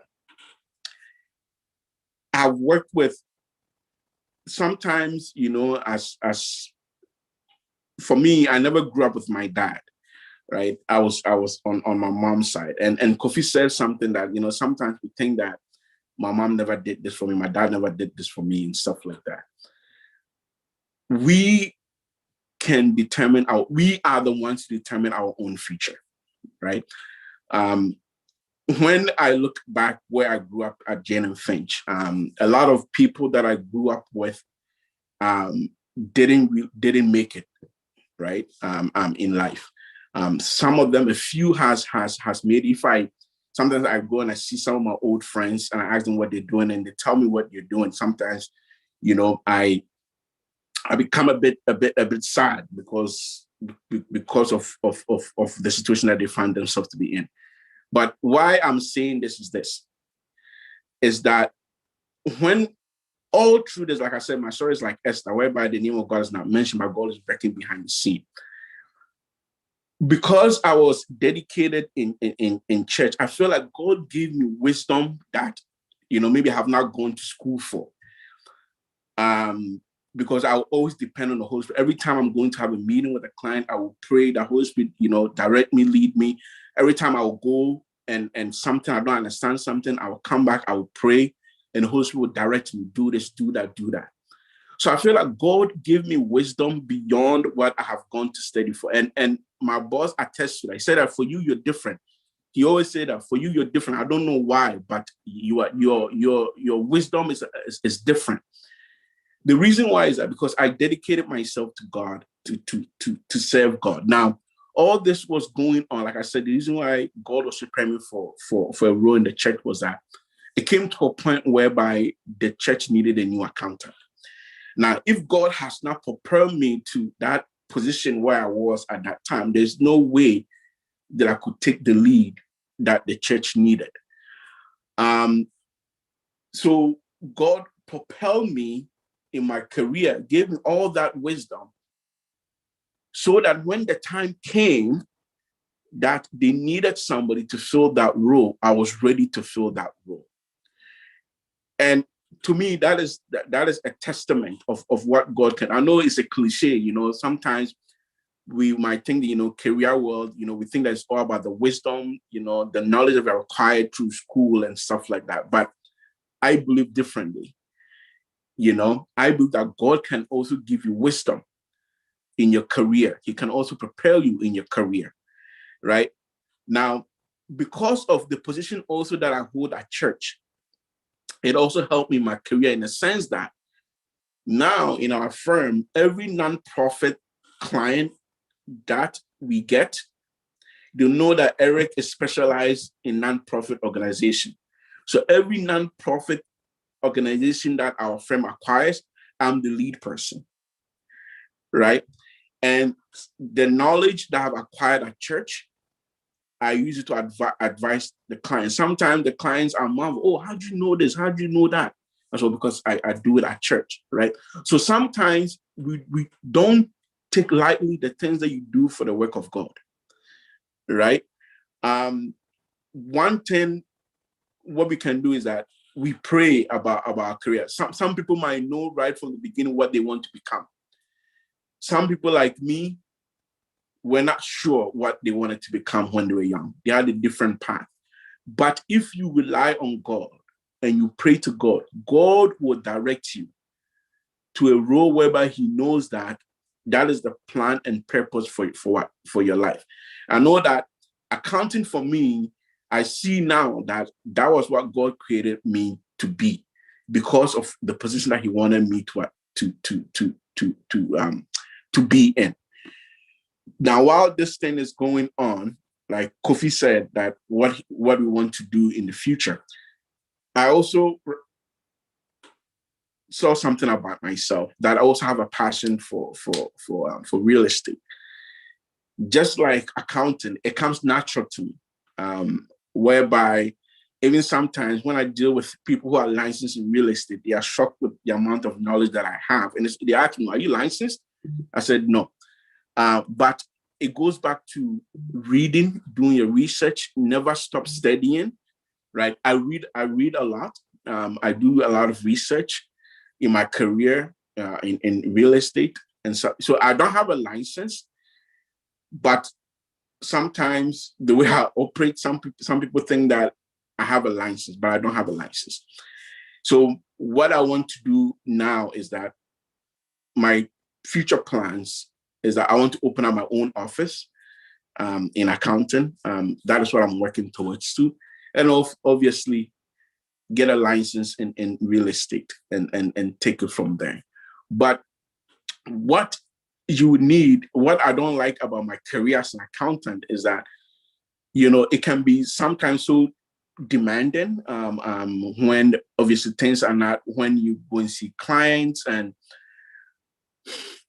the things that you want them to do or the things that you're seeing, they're not seeing the same things. It becomes a bit challenging. Sometimes the bit of time, especially tax season, it becomes so much involved that you have to work late hours and stuff like that, and you don't have a lot of time for other things. Other than that, I think it's a good career. What I advise young people is that if you want to be an accountant, I will recommend that become chartered, right? Become a CA. Now, they don't have CGA anymore where I was enrolled. Everything was rolled over to become a CA. It's a very simple process. Once you have your degree, there's a 4-step that you need to do. You need to obviously take a course. And then you need to take an exam, and then also you need an experience in a CA firm, right? About 2 to 3 years experience. And once you have that, you can then register to into the CA profession to become a member, right? Because I see that if you're not chartered, you become a bit limited in a sense that there's certain things that you can do, right? Now, for me, you ask, okay, how come you haven't become chartered? Because I feel at this point, I feel like God is taking me somewhere else. That is why I haven't become chartered. But I do a lot of reading. I do a lot of research on my own. But as a young person, what I would recommend is that become chartered. Go through the whole process and to become chartered. That is the best way, especially as a young Black person growing up in this country. For me, God has been so gracious to me that he propelled me with knowledge and wisdom to know the things that I know, but not everybody might have it that way. So what I recommend is, as a young person, make sure that you go to school and you become a full-fledged CA. That is when you begin to really see the benefits of being an accountant. So that is all that I have to say. If there's any questions, we'll open it up and then we'll take the questions from there. Wow, that's awesome. That's quite a lot. In fact, you guys have it looks like you peeked into my questions list in your presentation, because you touched on a lot of all the things that I wanted to say. So I'm going to have Michaela lead us through the question and answer piece.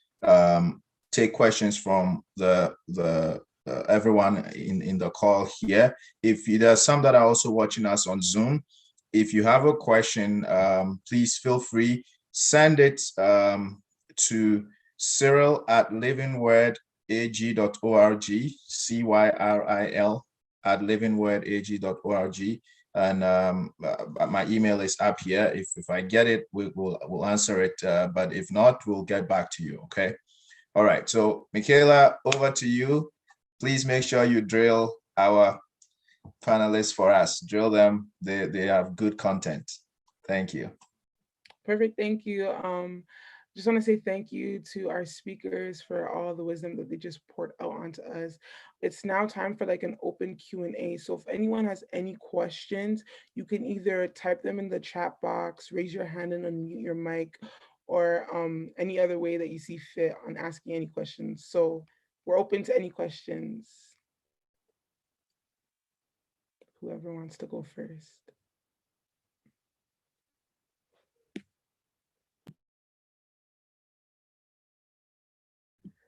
So Nick asked, what parts of your jobs do you find most challenging? So either of you can go first.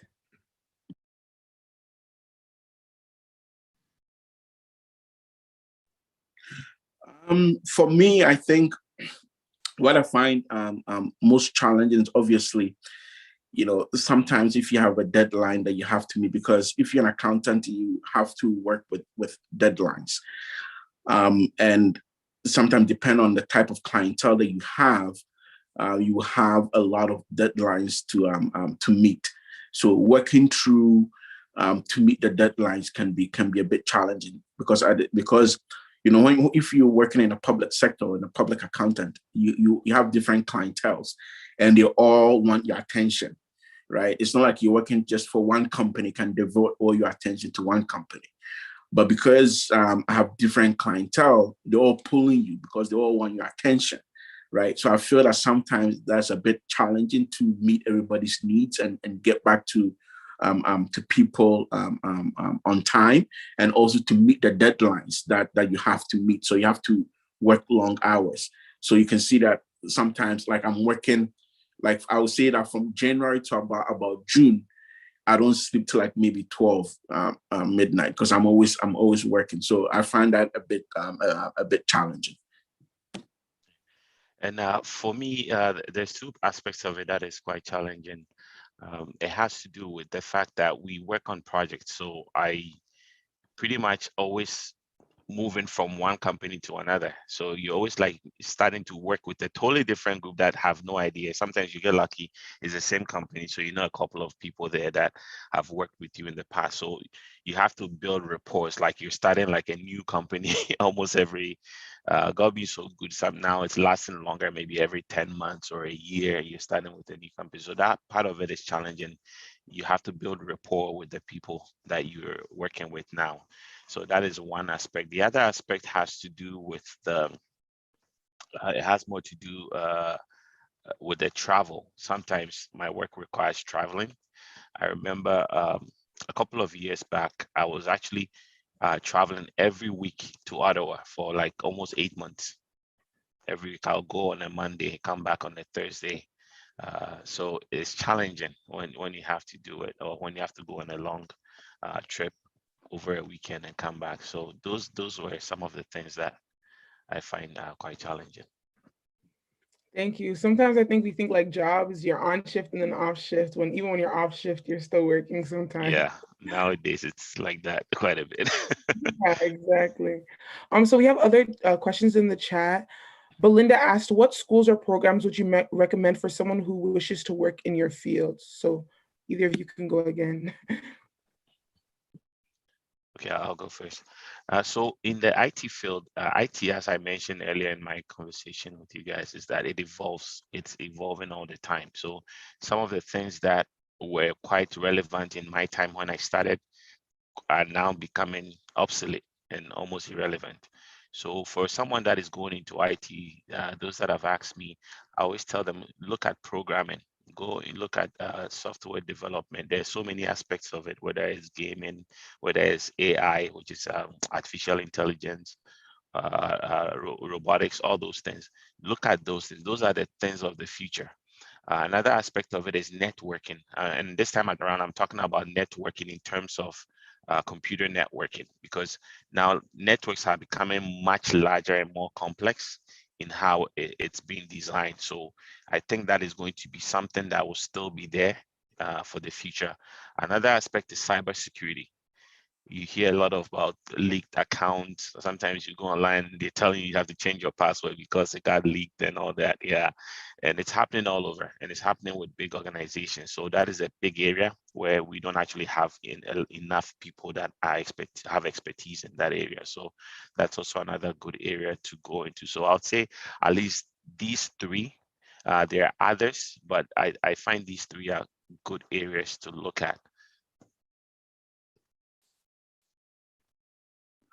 Yeah, for me, obviously any e-commerce degree programs, so accounting and finance usually is very common in a lot of universities, or even like business administration is also good. But accounting and finance, if you want to practice an accounting and finance is the program that you need to look into. Now, when you get into the fourth year, then you can really decide which area that you want to more like specialize in. You can specialize in tax, you can specialize in auditing, you can specialize, like I said, management accounting, you can specialize like in risk management.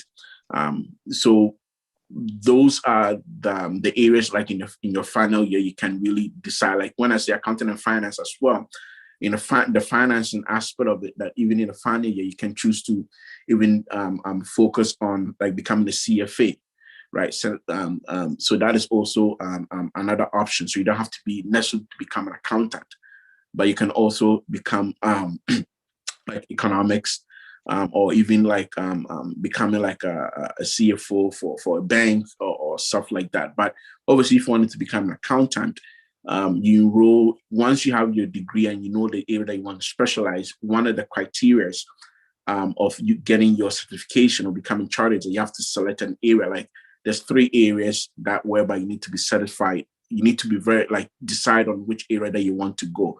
So if you're a public accountant, you need to know taxation, you need to know about auditing, and obviously if you want to become like a managerial accountant, then obviously cost, risk management, and risk assurance and stuff like that. So that is a program that that you can get into. And I know that I think right now most colleges also offers degrees as well, whereby it's more like a 2-year thing. So you can also look into that as well. Well, thank you. I hope you guys are taking notes because it's a lot. Someone else asked, I think this question is for Eric. It says, is your job similar to a lawyer? Yes, in a sense that, yes, a lawyer, takes on different clienteles, but, there are different types of lawyers. You have a business lawyer, you have a criminal lawyer and stuff like that. So kind of the same thing. So as an accountant, like I said, you can specialize like in taxation, you can specialize in like in cost or risks and management and stuff. So similar to a lawyer. But yes, we work in a firm whereby we take on various clienteles, like within different industry, different sectors. So you might have, like, for example, a client in the food industry. We might have another client in construction. We might have another client like in retail and stuff like that. So you pretty much have to know, you have to really know the industries that your client is in, right? In order to advise them properly. So you always have to study the different industry that the client is in. So we take on different clients from different industries. Yeah. Okay, perfect. Hope that helps, Chrissy. And this question is for both of you. It says, can you both describe what your typical workday would look like? Also, how many hours do you work per day and week? And I wanted to add a question on that, sorry guys. But what person, like, I don't want to say personality traits, but what does a person in your field kind of have to have characteristic wise? Okay, so a typical day for me, because of COVID, it's quite changed quite a bit. But I'll say before and after, so that we have a good idea. Because I think once COVID is over, it might go back to what it was before. Primarily, like I work from home for the most part. Even before COVID, I worked from home for the most part. The only time was when I had to travel. So my work requires a bit of travel depending on where the client is. So for me, typically my clients will be either in Canada or in the US. That's for the most part. It could be beyond, but the group that I work with primarily because we have enough work within Canada and the US. So it requires a bit of travel.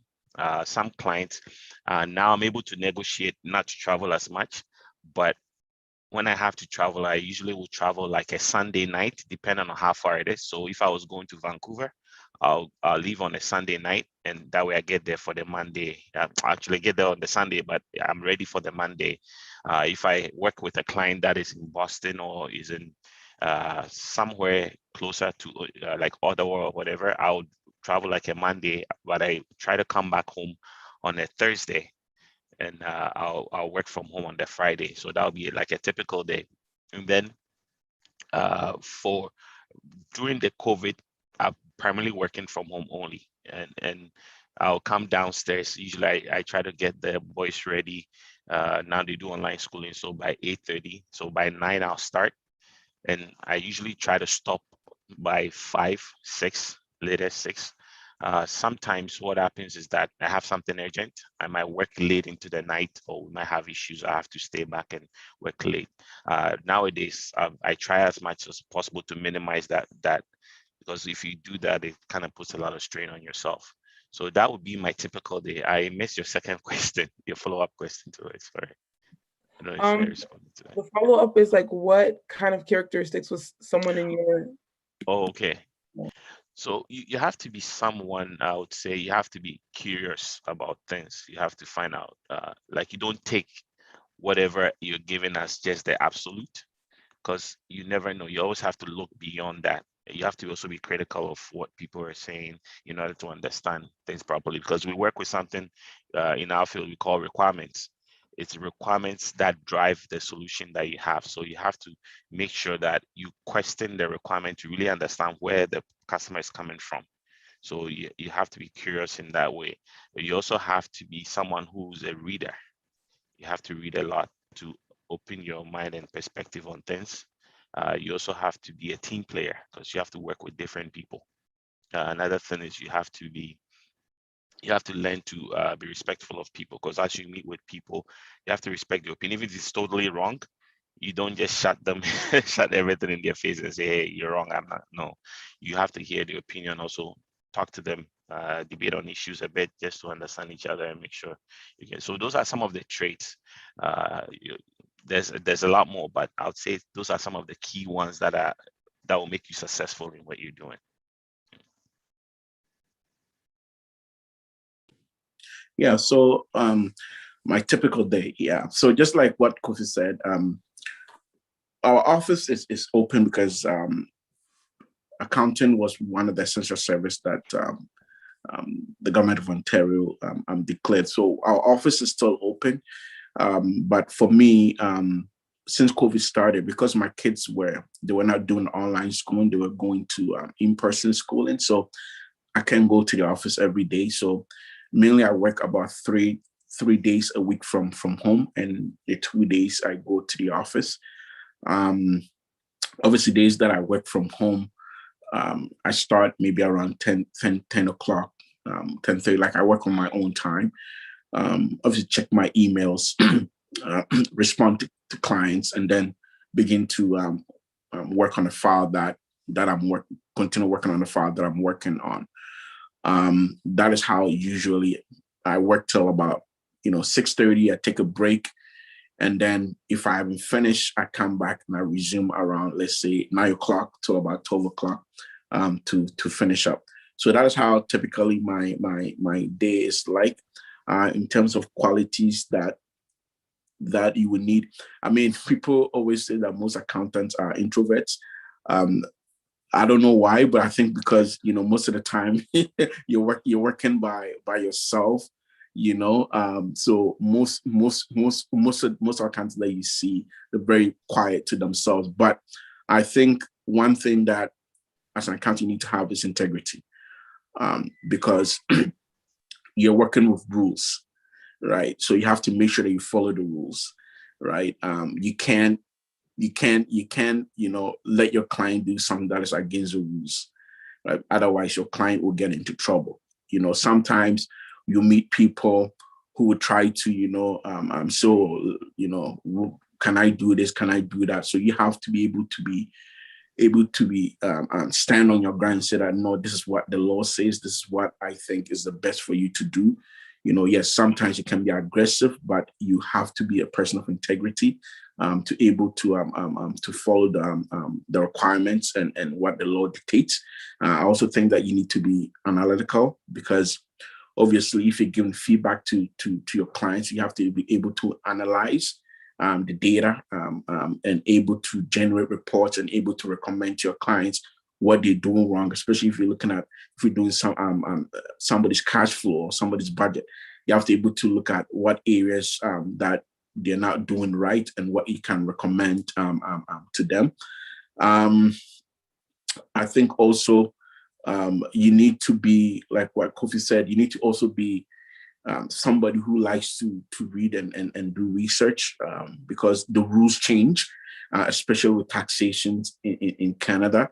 There was always additions that the government makes. Like, I mean, every year there's a budget, and every budget that comes out, there's always a taxation change to it. So you always have to read and abreast yourself what is going on and what is new there. So you have to be somebody who's able to read and do research and on those things. So I think there's a bit more, but because of time, I'll just end it here.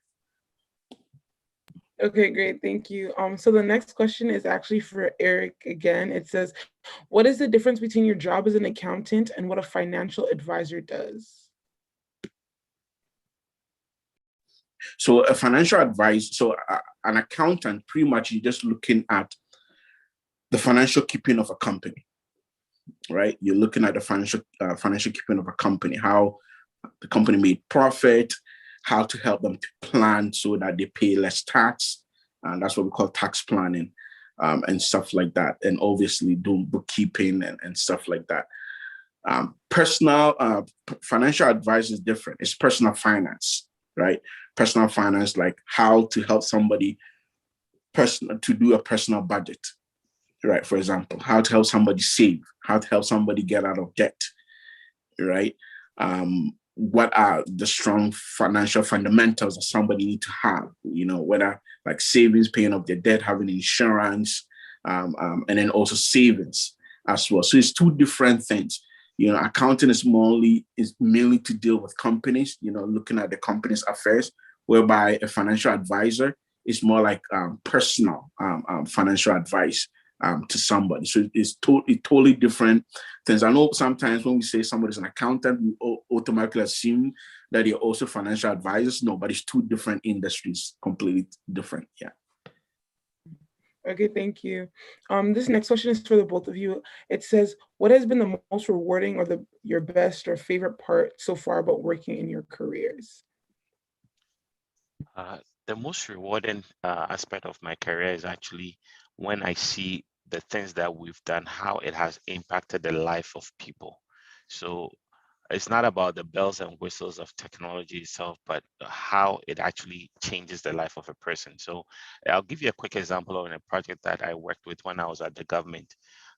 This is a long time ago, so you might have seen it. But before, when your health card expired, and your license also expired around the same time because it's based on your birthday, and you could not get it renewed at the same at the same time.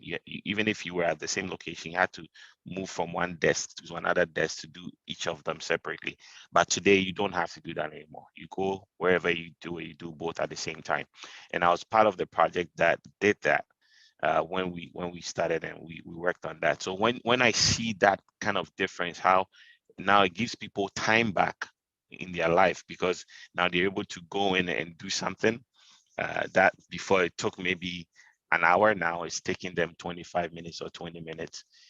It shows that what you're doing is directly impacting the lives of people. So those type of projects, when we work on that, those are the rewarding aspect of it for me, because I see that the work that we're doing is actually directly impacting and improving the lives of people.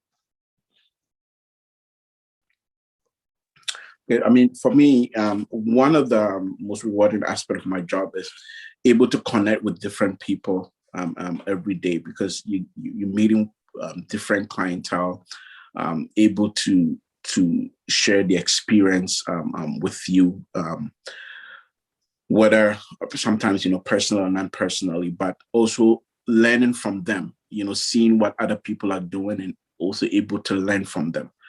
Especially when you are meeting people that are not of the same background as you, right? So you're able to learn a lot from what other people are doing. So you meet people from all types of life.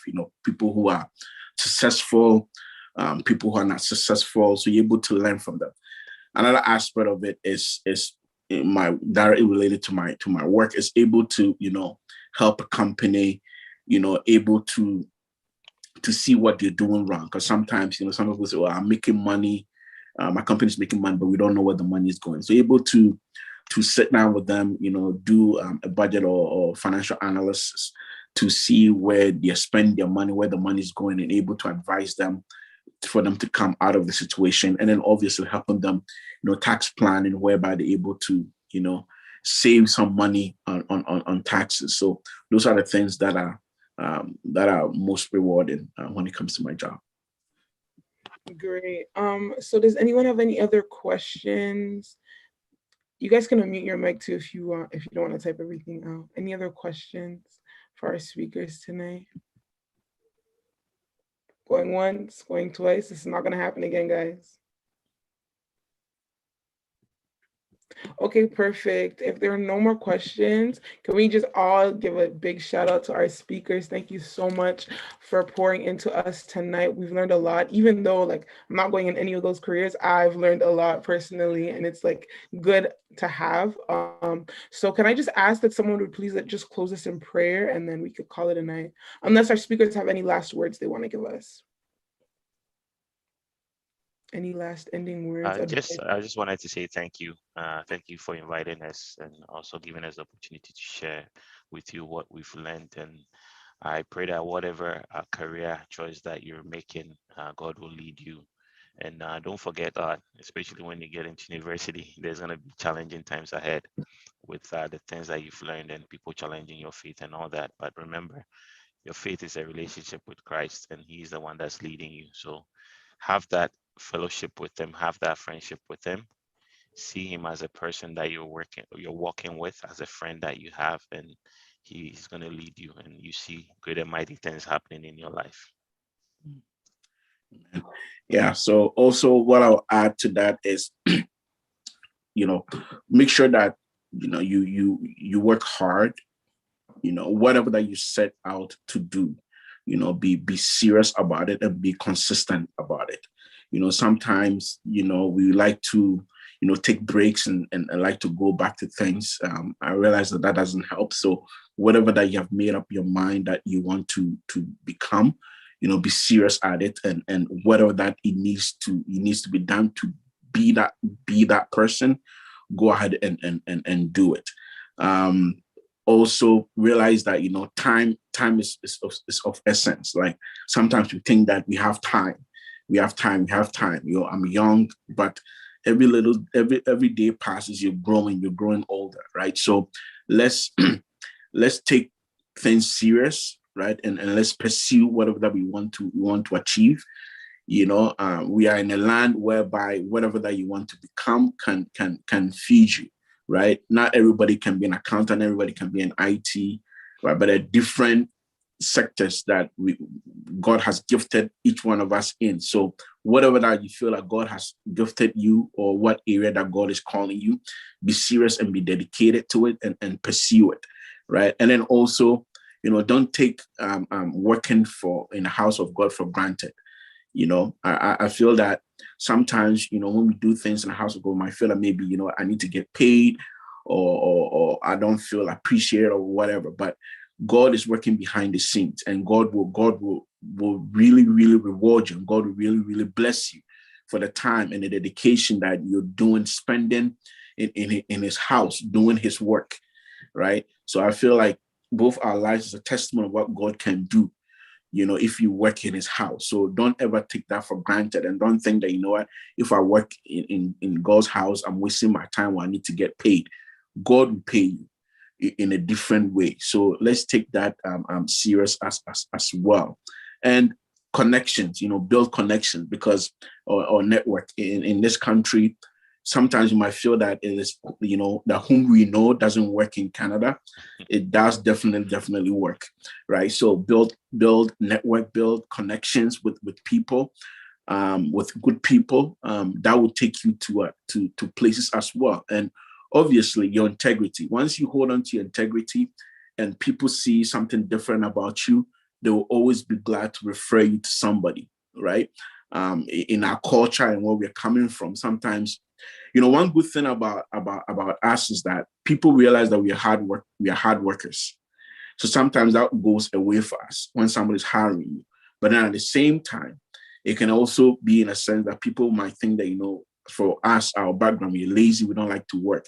So it's both, but you have to be serious in whatever that you're doing. If you go to work, that's not the time to play around. You have to take your work serious. As you take your work serious and people see that, they will always push you forward, right? So that is what I would like to add. And thank you again for inviting us to share our story. Hopefully we have impacted you some way. And I know that God will do the rest. So God bless you, and thank you for inviting us. Amen. Both once again, God bless you guys. So just to close out, if no one has anything else to say, we're just gonna ask Sister Irina to pray for us to close this, and then we can call it a night. Irina? Yeah, sorry. Heavenly Father, we thank you for tonight, oh Lord. We thank you that you have gathered us to hear this, oh Lord. We pray that you will continue to help us on whatever career path that we choose to pursue, oh Lord. I pray that all of the keys and all the advice that was dropped today, oh God, that you will help us to catch it, to pick it up, oh God, and that wherever we go in life, oh God, that you will use us for your glory and to impact the lives around us. We give you all the honor and all the glory and all the praise. In the mighty name of Jesus, we pray. Amen. Amen. Amen. Thank you. Thank you, everyone, for joining us tonight. We hope that you took notes, that you enjoyed our speakers who just kept pouring out to us. Have a good night, and we'll see you at our next Curia Expo. Bye.